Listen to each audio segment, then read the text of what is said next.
Question দেখি 19.2 class 7 page number 228 অঙ্ক number 14 একের দাগে x square minus 2xy minus 3y square. তা 3y স্কয়ার 2xy নিয়ে আসতে হবে, তাহলে x square minus 2xy plus y square করলাম। আমার আছে কত? যেটা অতিরিক্ত লিখে ফেলেছি সমস্যাটা কি করবে? বিয়োগ করবে। বিয়োগ করা হয়ে গেল। আর যেটা ছিল সেটা লিখবে। কত হলো? Minus 3y। তাহলে যেটা আমি বেশি লিখলাম সমস্যাটা কি করলাম? বিয়োগ করলাম। আবার যদি কম লিখি তাহলে কি করতে হবে? যোগ করতে হবে। মাথা রাখবে। তাহলে এইটা কার সূত্র? a minus b whole square। আর এটা যোগ করলে কত হয়? Minus 4y square. তাহলে কত হলো? x minus y whole square minus কত? 4y whole square. মানে a square minus b x square। Square মানে b স্কয়ার সূত্র কি? a plus b into a minus b। x minus y plus 2y x minus y minus 2y। এবার তোমাকে যোগ বিয়োগ করতে হবে। x plus y x minus কত? 3y। মনে থাকবে?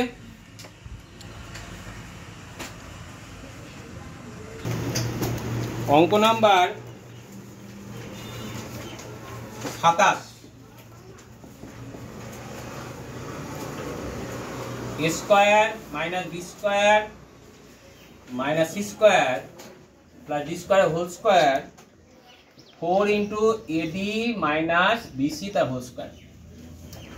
তো আগে দিয়ে আমরা শিখেছিলাম এই 4টাকে লেখা যায় কি 2 into ad minus bc 2 square ad minus bc কি তার হোল স্কয়ার। আর এখানে যা ছিল আমি তাই লিখলাম। বুঝা গেছে? তাহলে এটাকে কেমন লেখা যায়?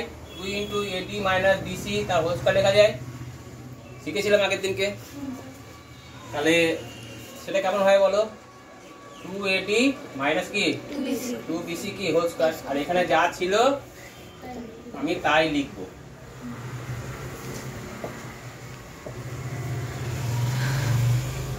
লেখা হয়ে গেছে? এবার দেখো a square minus b square সূত্র, a minus b whole square সূত্র। a square minus b square সূত্র কি? a plus b a plus b into a minus b। তাহলে a লেখো প্রথমে a square minus b square minus c square plus d square plus 2ad minus 2bc। ঠিক একই ভাবে এটাকেও লেখা যায় a square minus b square minus c square plus d square minus 2ad plus 2bc। কারণ এখানে মাইনাস হলে চিহ্ন পাল্টে যায় পরেরটা, আর প্লাস হলে চিহ্ন পাল্টায় না, এটা যেন মাথায় থাকে। এবার দেখো এই পার্টটা তুমি একটু অঙ্ক করলে একটা সেটা পার্টের মধ্যে দেখতে। তাহলে এডিটাকে কার মধ্যে নিয়ে আসবো? a square plus d square a square plus 2ad plus d plus square। d square নিয়ে আসলাম। এখানে মাইনাস কমন নেব, b square plus 2bc plus কি c square। c স্কয়ার হলো। ঠিক একই হবে এখানে এডিটাকে কার মধ্যে নিয়ে আসবো? 2ad a square minus 2ad plus d square. আর এখানে লিখবো মাইনাস কমন নিয়ে b square minus 2bc plus c square.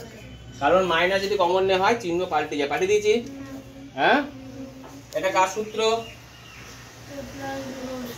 a plus b, b কত অঙ্কে? d minus b plus c কি হোল স্কয়ার। এটা কার সূত্র? a মাইনাস d কি হোল স্কয়ার, এটা b minus c whole square হলো। আবার দেখো একটা সূত্র লেখা যাবে a square minus b square. তাহলে a square minus b square সূত্র কি? a plus b a plus b into a minus, minus হলে পরে চিহ্নগুলো সব পাল্টে দিয়েছি। সেকেন্ড ব্র্যাকেটটা দেওয়ার দরকার নেই। তাহলে একই হবে এটা কত হয় বলো? a minus d plus d minus c। Plus চিহ্ন হলে পরে চিহ্ন পাল্টায় না, আর মাইনাস চিহ্ন করো এখানে। এবার a minus d minus b plus c। বুঝে গেছে?